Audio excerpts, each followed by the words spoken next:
Os pais da aviação, da diversidade para os padrões. Voltando ao passado, encontramos a ancestral comum exclusiva de duas linhagens, Eumetábula e Polyneoptera. Esta primeira espécie, que a gente chama de Neoptera e acaba quando se especia englobando todas essas linhagens aqui que nós estamos vendo, deve ter surgido ainda no Paleozoico. E de qualquer forma, ao comparar estas duas linhagens, Polyneoptera e Eumetábula, conseguimos evidenciar algumas características que são exclusivas a cada uma delas. No caso de Eumetábula, os ocelos dos jovens geralmente estão ausentes nos adultos. Existem algumas reversões. Ausência de cercos. Barra jugal na porção posterior das asas. Quantidade reduzida de túbulos de Malpighi. Bem, de uma forma bastante resumida, são organismos que, em geral, possuem uma percepção com os olhos compostos suficiente, com essa ausência dos ocelos nos adultos, ocelos que acabam sendo estruturas principalmente úteis para a detecção de variação de intensidade luminosa que vem da região dorsal do corpo. Assim como a ausência de cercos, o que nos faz pensar que provavelmente essa ancestral Eumetábula deste grupo, que atualmente tem centenas de milhares de espécies. Mas essas duas primeiras sugerem que deveriam ser animais diurnos, muito possivelmente. Assim como essa barra jugal na porção posterior das asas deve sugerir que deveriam ter uma manobrabilidade, uma capacidade de batimento de asas um pouco mais intensa, talvez com a redução de algumas vibrações na região mais posterior das asas. É difícil dizer exatamente a adaptação relacionada a essa barra jugal. E a quantidade reduzida de túbulos de Malpighi, sugerindo talvez uma capacidade de osmorregulação mais otimizada devido à alimentação mais seletiva. Por outro lado, Polyneoptera apresenta a região vanal das asas alargada, talvez sugerindo uma capacidade de batimento de asas mais poderosa em termos de arrasto, em termos de volume de ar, e também tarsos com plântula. Tarsos que, em princípio, seriam bastante adaptados para se prender em superfícies verticais, possibilitando provavelmente uma capacidade de adesão um pouquinho mais ampliada. Em todo caso, essas duas linhagens, Eumetábula contando com táxons enormes como os coleópteros besouros, como os lepidópteros, mariposas e borboletas, os dípteros, mosquitos, moscas, mutucas, assim como os himenópteros também, que incluem formigas, vespas e abelhas, bem como alguns outros táxons, como o das pulgas. É uma quantidade gigantesca de espécies abarcada por este táxon. E temos também a outra linhagem, que é relativamente grande, ainda que perca bastante em quantidade de espécies atuais conhecidas para a Eumetábula, em quantidade de indivíduos chega a impressionar. São os Polyneoptera, que vão incluir então animais como gafanhotos, grilos, baratas, cupins inclusive, bichos-pau, louva-a-Deus, etc. Em todo caso, essas duas linhagens se reúnem aqui na ancestral Neoptera, que são animais que, como padrão, apresentam corpo segmentado, formando uma tagmose, apresentam 3 pares de pernas torácicas articuladas, 2 pares de asas flexionáveis sobre o dorso, 1 par de antenas, 1 par de olhos compostos, exoesqueleto quitinoso, 1 par de mandíbulas. Apresentam também equidise, a musculatura antenal restrita ao antenômero 1, também tem tentório transversal na cabeça órgão de Johnston no antenômero 2, importante para a mecanocepção, neuroblastos, 4 células cone nos omatídeos dos olhos compostos, desenvolvimento determinado e blastóporo originando boca. Para que a gente consiga decidir entre essas todas quais são novidades evolutivas, quais são sinapomórficas dos neópteros, é fundamental que os comparemos com um grupo externo. E esse grupo externo, quanto mais comparável for a eles, tanto melhor. Como grupo selecionado para isto, temos Odonata, que tem como raiz etimológica a palavra dente. Seriam, de um certo modo, os com dente, os dentados. E a gente vai tentar entender o porquê disso na sequência. Mas vejam que, logo aqui na imagem, conseguimos perceber animais que são relativamente familiares para a maior parte das pessoas. Com dimensões não tão reduzidas, as maiores libélulas passando dos 5, chegando perto dos 10 centímetros de envergadura, são chamadas também de pitos, donzelinhas, dentre outros nomes aqui no Brasil. E é um táxon que abarca cerca de 6.000 espécies atuais. E os odonatos apresentam um corpo segmentado, tagmose, 3 pares de pernas torácicas articuladas, 2 pares de asas e 1 par de antenas. Tem também um par de olhos compostos, pterostigma, um exoesqueleto quitinoso, um par de mandíbulas, sofrem equidise durante o crescimento. As ninfas desses animais apresentam uma estrutura chamada de máscara. Apresentam musculatura antenal restrita ao antenômero 1, tem tentório transversal na cápsula cefálica, órgão de Johnston no antenômero 2, é uma estrutura responsável por mecanocepção na região antenal. Tem também neuroblastos, que são estruturas celulares que mantêm alguma potência ao longo da vida na capacidade de gerar células nervosas, neuronais. Tem também 4 células cone em cada um dos omatídeos dos olhos compostos, apresentam desenvolvimento determinado com especialização celular bastante ágil e o blastóporo originando boca. Vamos analisar, em primeiro lugar, uma dessas estruturas que ainda não tínhamos visto, que é o pterostigma. Esta estrutura em uma das células das asas que possui forte pigmentação. As adaptações associadas ao pterostigma têm sido discutidas há mais de 50 anos.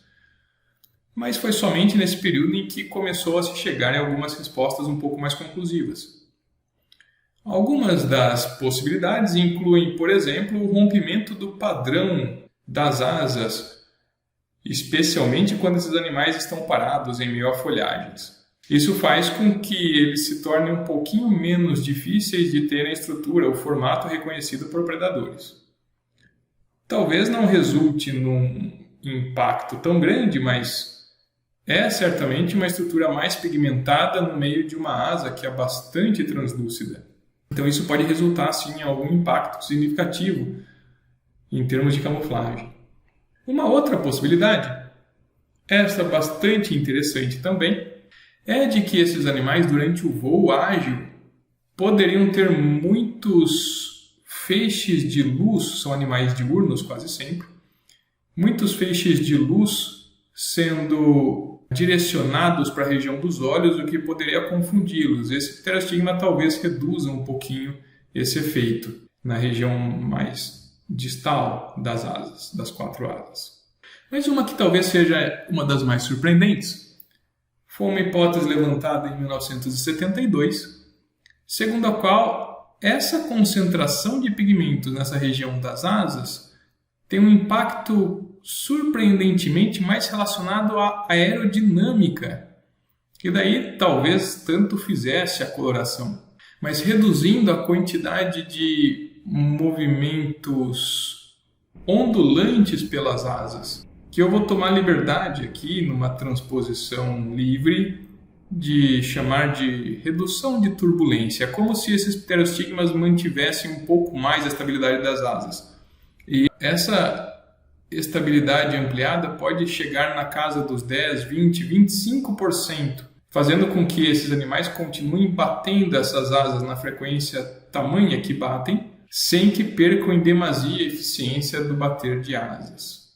Outra coisa bastante interessante é a presença de máscara nas ninfas. Percebo aqui nas imagens, principalmente nas de baixo, que essa estrutura associada ao lábio, uma das peças bucais das ninfas, possui dentes articulados bastante afiados, que são muito eficazes na captura de presas. Inclusive aqui na imagem inferior à esquerda, dá para perceber que este animal acabou de capturar o que provavelmente é uma larva de artrópode.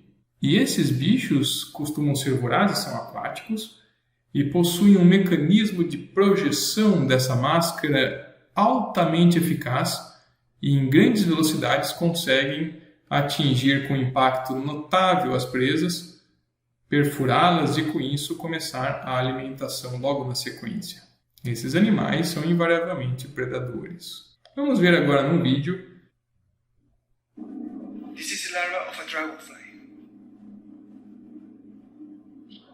Water is soaked inside the abdomen by an opening in the last segment. Aqui a gente pode perceber Contractions move the water in and out. os movimentos Specialized respiratórios. absorb the oxygen from the water. The insect can expel a jet of water to move much faster than if it was swimming only with its legs. E eles podem usar isso como jato de propulsão para se mover mais rapidamente. Sets apart Odonata from other insects is their overdeveloped underlip called labium. E vejam só a velocidade dessa máscara na tentativa de capturar as presas. Aqui são alguns artrópodes hemípteros aquáticos. E veja como ela consegue escapar rapidamente de outros organismos maiores, né? Aqui em velocidade reduzida. Olha só a velocidade que esse mecanismo pode alcançar. A gente mal consegue ver, né? Aqui de novo, frame a frame.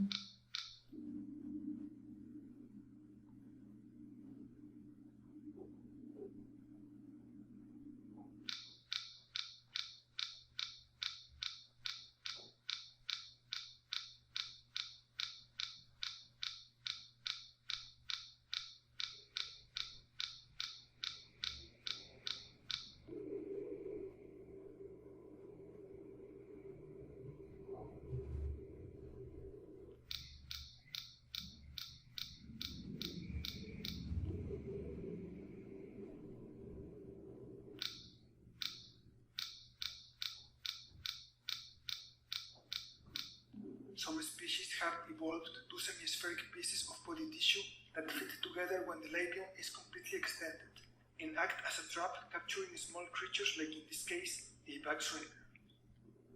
Aqui a gente pode ver que ela obteve êxito em caçar a presa, depois de várias tentativas.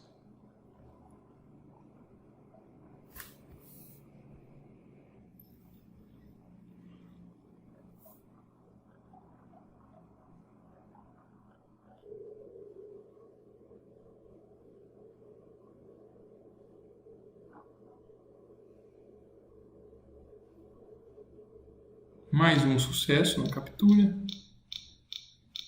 When they are not hunting, this body part serves as a protective cover for the mouth parts. Essas estruturas podem servir como uma proteção para as outras peças bucais, segundo o narrador, pelo menos. Odonata members spend most of their life cycle as nymphs or naiads. That is from 1 to 3 years depending on the temperature of the water and the species.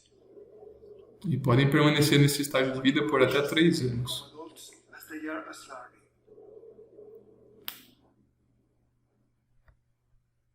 Então temos o encontro dessas duas linhagens, Neoptera e Odonata.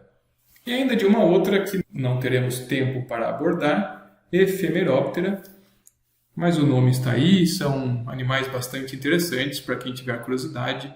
Em português são chamados também de efêmeras. Vamos comparar principalmente essas duas, porque uma vai servir de grupo externo para a outra, Odonata e Neoptera. Neoptera com 2 pares de asas, percebam, flexionáveis sobre o dorso. E aqui estou me referindo à capacidade dessas asas de fazer um movimento pivotante na região da articulação, girando cerca de 90 graus, e com isso os animais conseguem deixá-las paralelas em relação ao eixo anteroposterior do corpo, eixo longitudinal, diferentemente dos Odonata, que apresentam pterostigma e ninfas com máscara, como vimos. E essas linhagens então chegam no ancestral comum exclusiva Pterygota, ou os alados. Neoptera com essas asas flexionáveis lateralmente sobre o dorso, Odonata com pterostigma e ninfas com máscara. Os Pterygota, portanto, seriam os insetos com asas, que nós chamaremos aqui de pais da aviação e não dos aviadores. Então vamos tentar entender por que seriam pais da aviação e não dos aviadores. Este grupo provavelmente surgiu ali pelo Carbonífero, no fim do Paleozoico, né? Metade superior do Paleozoico já. Então a gente está pensando aí em mais de 300 milhões de anos.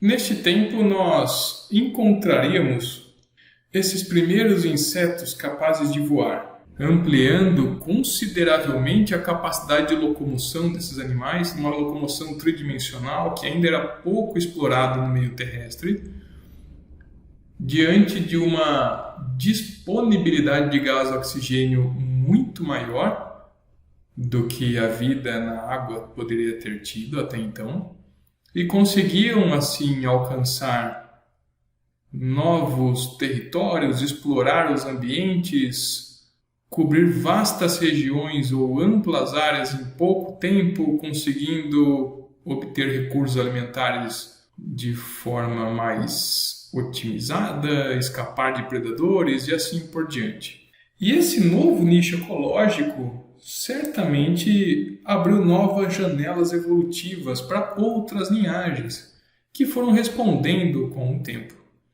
E a gente consegue encontrar, então, outras 3 ou outras 4 linhagens capazes de voo em toda a história da vida na Terra, até onde se consegue rastrear. Uma delas com os pterossauros, outra com as aves, outra com os morcegos, e esta, para surpresa e espanto de muita gente, com os humanos. Sim, com os humanos. Ainda que isso só possa ser visto se a gente interpretar como sendo um voo autopropelido. E o voo a qual me refiro aqui é o voo batido, capaz de ascender na coluna de ar e controlar tridimensionalmente o voo. E com isso eu quero dizer, inclusive, a própria altura. Muitos outros animais conseguem planar, conseguem deslizar no ar com relativa desenvoltura, mas se a gente for levar em conta essa capacidade de ascender no ar, de subir efetivamente, então nós vamos ficar apenas com essas linhagens, das quais uma está extinta. Os pterossauros não deixaram descendentes atuais. Por hoje é só. Agradeço a tua atenção e até a próxima.